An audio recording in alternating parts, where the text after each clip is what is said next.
Hey, good morning, guys. Thank you for joining me again on the off ramp. I am your host, Thomas Jason Anderson.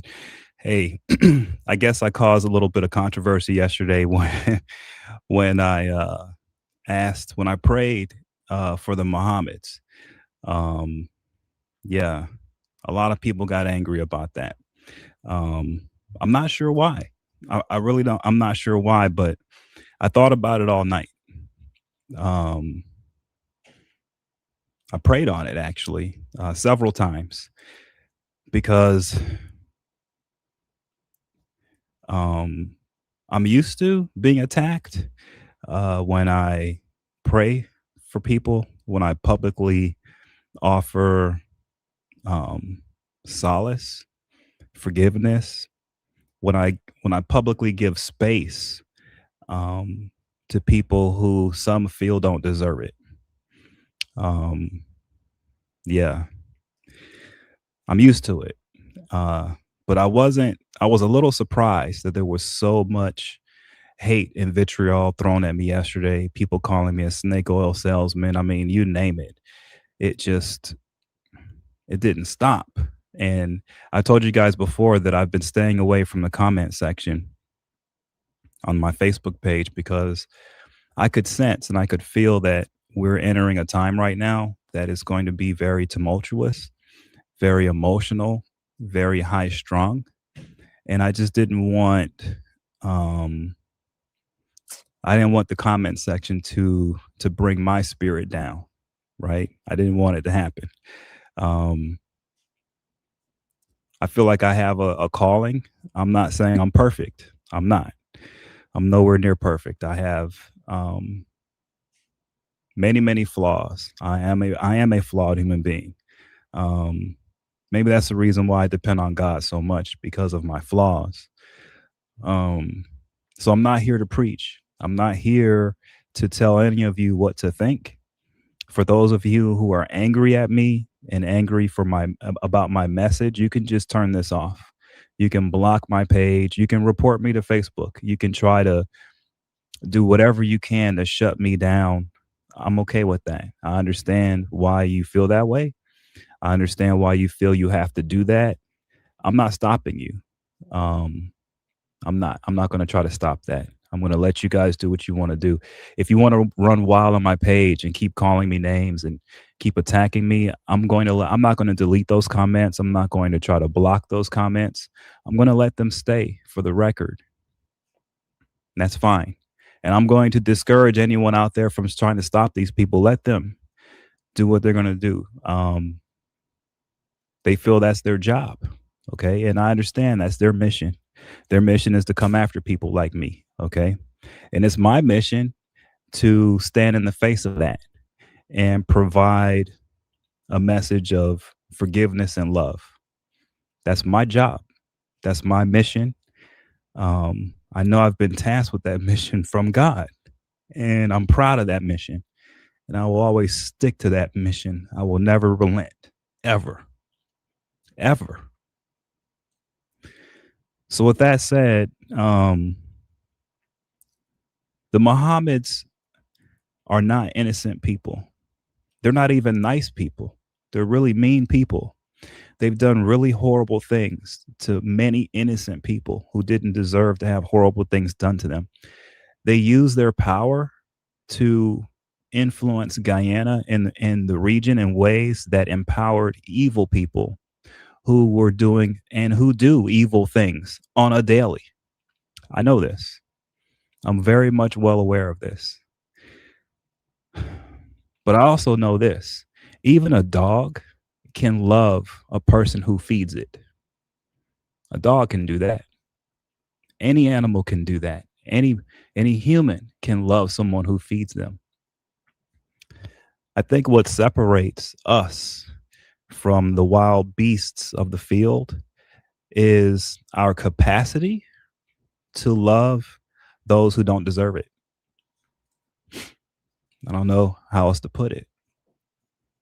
I think that's a measuring stick on who we are as men and women.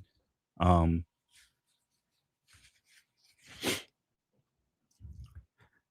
do we have the ability to act on that capacity is the question. Do we have the ability to forgive not only those who have done evil to us, but do we have the ability to forgive ourselves? Because that's where forgiveness begins, is with ourselves. And from there, you can love. And from there, you can love those who don't deserve it, those who have never fed you, those who may have even hurt you. And that's our calling if you're one of God's children. I think that's one of the telltale signs of being one of God's children. It's not the flaws in us that tell the world who we are. Nope. It's our ability to rise above our carnal emotions, the basic, simple emotions that drive us to do bad things, that drive us to hate others, that drive us to be angry, that drive us to destroy. You know, those of us who have that ability to use that capacity, we're the ones who have to stand up in tough times. We're the ones who have to stand up when the crowds are screaming, bloody murder, and they want someone thrown off the cliff forever. We're the ones who have to stand up and fill the space and say, hold up. Let's hold up for a minute. Because the reality is, when it comes to the Mohammeds, they are facing legal issues. And that in the system that they are in, trust me when I tell you, it's going to it's it is going to put through them through every inch of it. I have no doubt in my mind that's going to happen one way or the other. Okay? That is there. And that has nothing to do with me or any of you who are watching this right now. It doesn't have to do with any of us, the legal part of this. And that is related to their actions, their evil actions. And justice will come their way, one way or the other. That is going to happen. But what doesn't have to happen is the spectacle, the disrespect, the spitting on them. That doesn't have to happen. That's wrong. It's absolutely wrong. And it's not just wrong in the human sense towards them, it's wrong for the nation of Guyana. It's just wrong. All of us. I am not Guyanese. Okay. I'm not. I have a strong connection to Guyana. I always have since I've been covering Guyana since 2010. And I have a deep respect for the people of Guyana. And what I see happening around the Muhammad case, it's too much for me. It hurts my soul. The theatrics, the spectacle, the like hanging them on a cross. It's not right. I'm sorry. Hold on.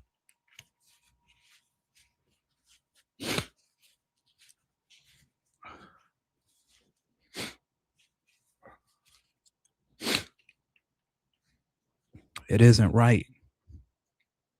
It's not right.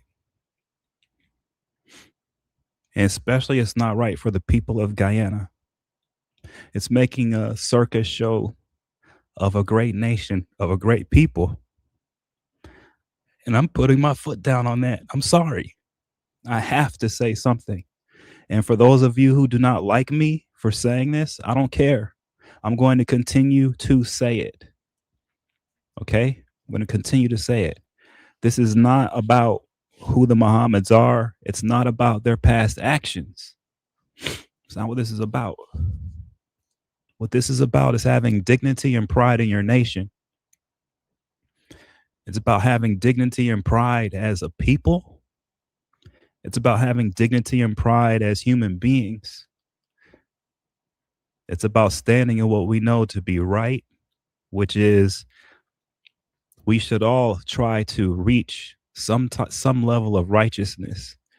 We should all strive to reach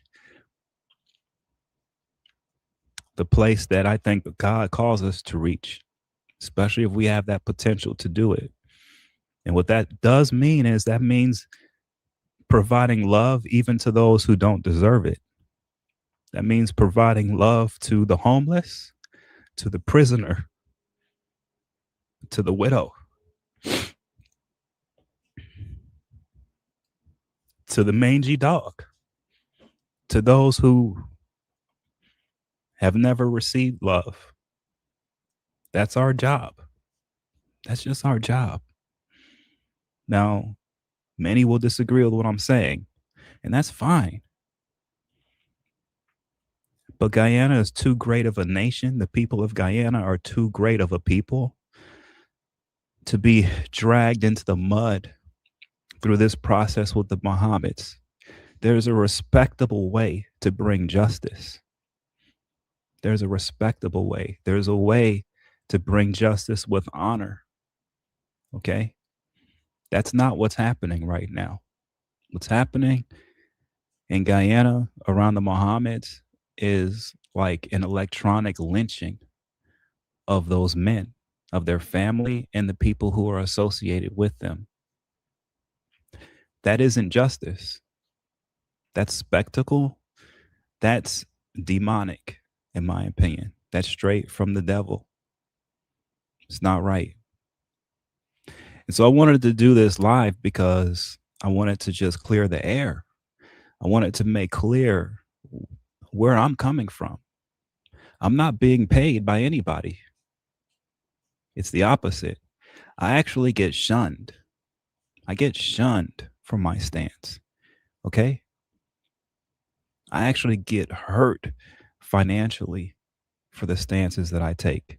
There's no money in trying to hold a high level of professionalism and respect and honor in this world. There's no money in that.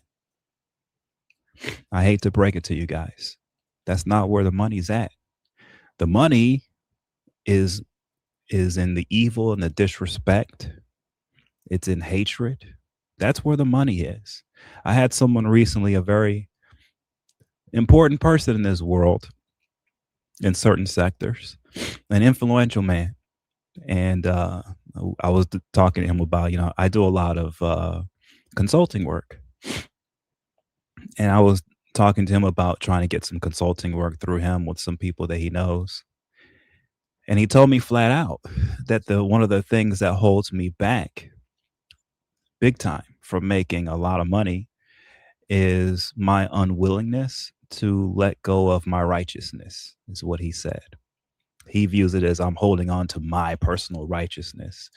And it's not that. I'm not holding on to righteousness. But hear that though. Hear that I get hurt financially in this world. I get hurt bad, horribly bad, because I'm viewed as someone who's trying to hold on to righteousness.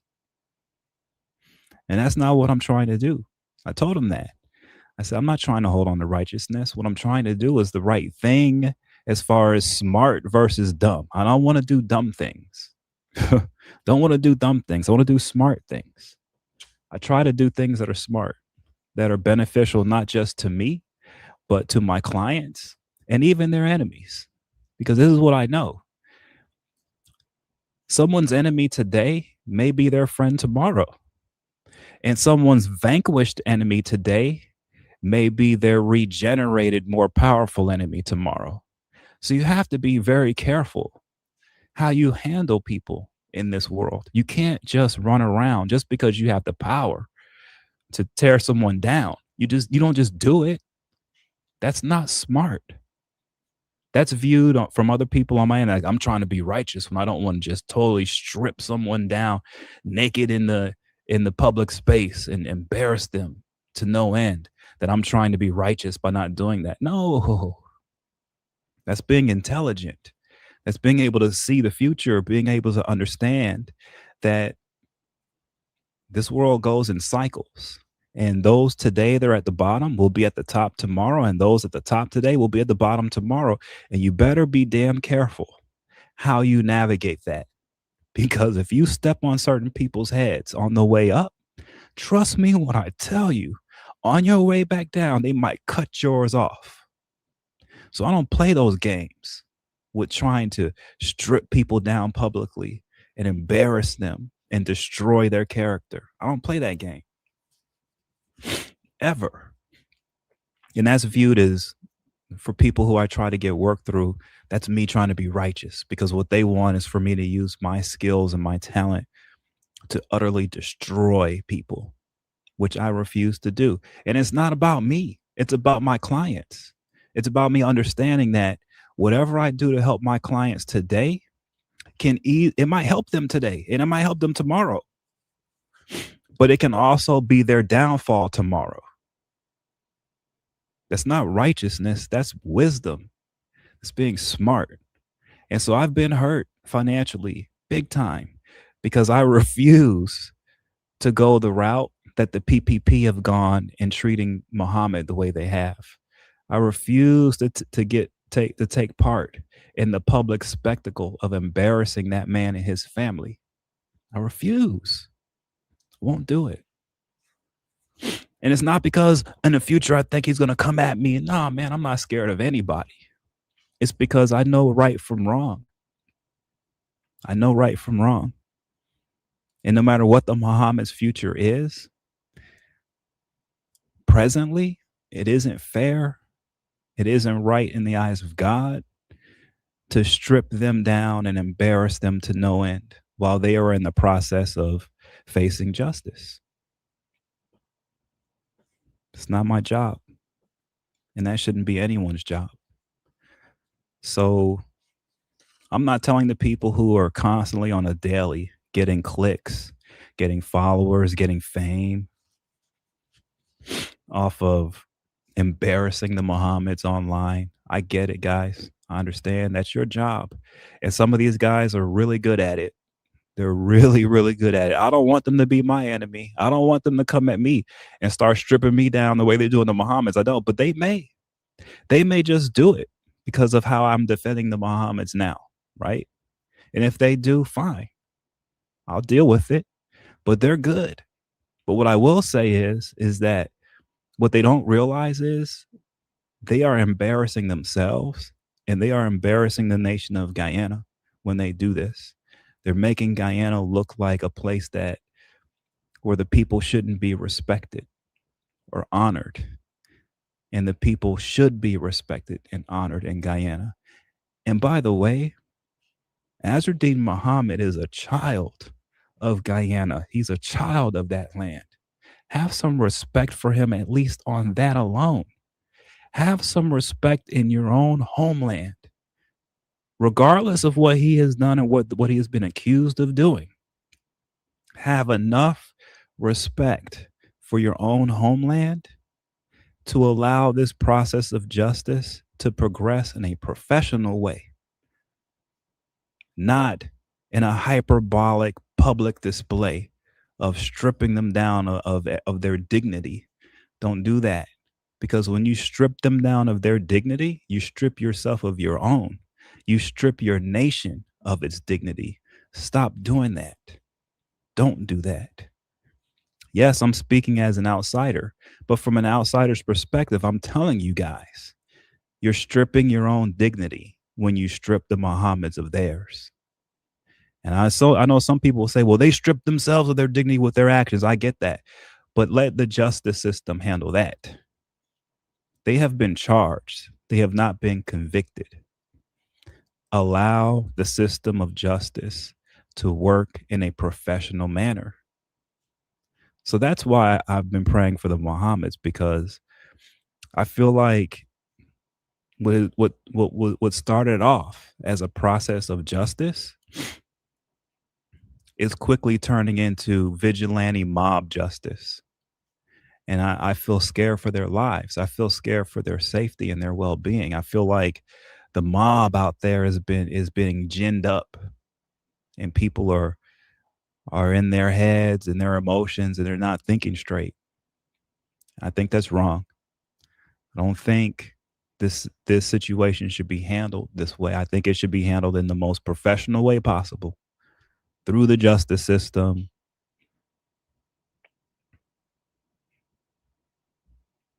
you know, publicly, sure, but professionally. Now, hopefully, as things go on, I'll be able to cover this more so that you guys can see that I think I'm trying to be a fair arbiter here. I want to fill that role because I think it's needed. Because in the U.S. media space, there aren't very many people who understand what's the ins and outs in Guyana, um, who also have worked for years and years with the mainstream media here in the United States, which I have done. And so I feel like I do have a unique role. There are others like Mark Benchkop, who thinks that he's the expert, that he knows everything about America, he knows everything about Guyana, and he should be the only voice that the world listens to, and that's fine. For those of you who like Mark, listen to Mark. You don't have to listen to me. Okay? Fine. That's okay. I'm not disagreeing with any of Mark's content. I haven't seen what he's been saying, but I'm sure he's doing his thing and good for him, right?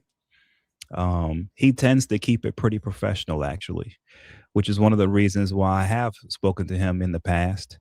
Because even though he does get emotional, he tends to keep it pretty professional. He doesn't allow it to get too out of control, which is good for him and good for the nation of Guyana. It's good, you know. These other guys who are trolling and doing the crazy stuff, it's entertaining, it's wild and crazy, it's funny, but it's doing a disservice to the nation of Guyana, to the image of Guyana, which is very important because ultimately here, Guyana is going to get through this one way or the other. The key is on the other side, will the nation hold the respect it should hold in its space within the world geopolitically? And will the people of Guyana find it in themselves to respect each other, regardless of race, regardless of party affiliation? That's the key.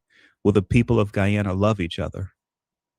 There's a lot of trauma, past trauma, that the people of Guyana are living through. I understand. But that's your challenge. That's your challenge. You guys, your challenge is, can you get through this past trauma, the current trauma, and come together and love each other across political lines, across racial lines? Can you do it? It's a huge challenge.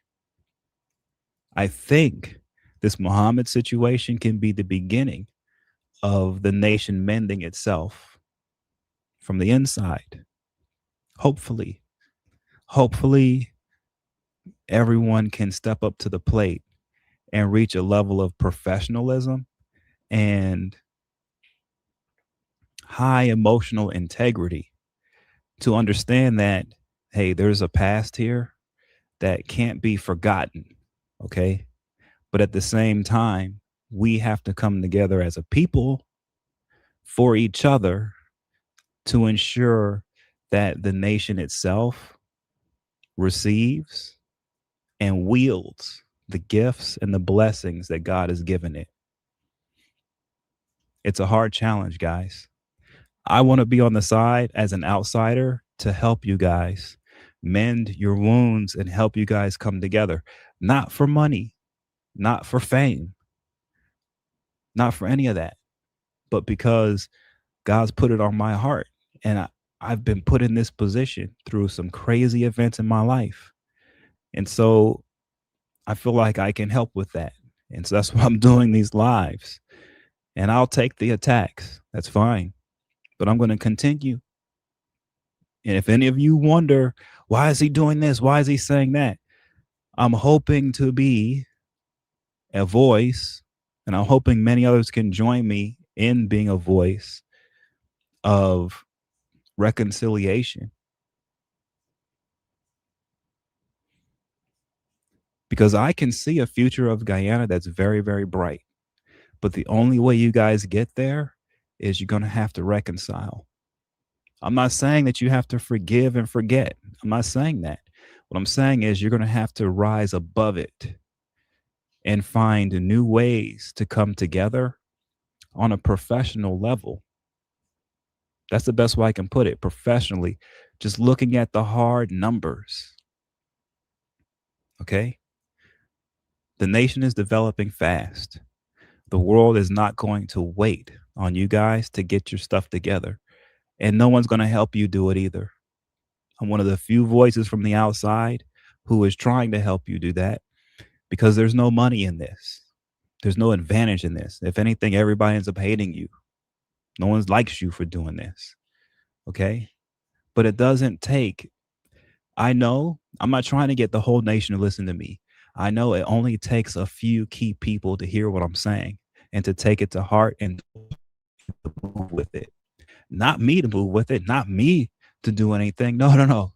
Just a few key people in Guyana need to hear this message, need to take it to heart, and need to roll with it to start bringing your nation together for the people of your nation and for your future. And so I think one of the first tests is this Muhammad thing. Can people rise above here and allow justice to work in a professional way without all the drama, without all the nonsense and the craziness? Can it happen? I'm watching. Thanks again, guys. If you do enjoy my content, please subscribe. If you subscribe, please tell 3 friends. Please share and like. All of the support is appreciated. For the haters, I don't care. You could bounce. But for all my supporters, I really appreciate it. I'm trying to bring a message that I think is needed. Like I said, not for everyone. It's going to be for key people. But if those key people can take this to heart and apply it, I think Guyana is going to see very bright days a lot sooner rather than later. So have a great day, guys. I'll see you online and see you around. Take care.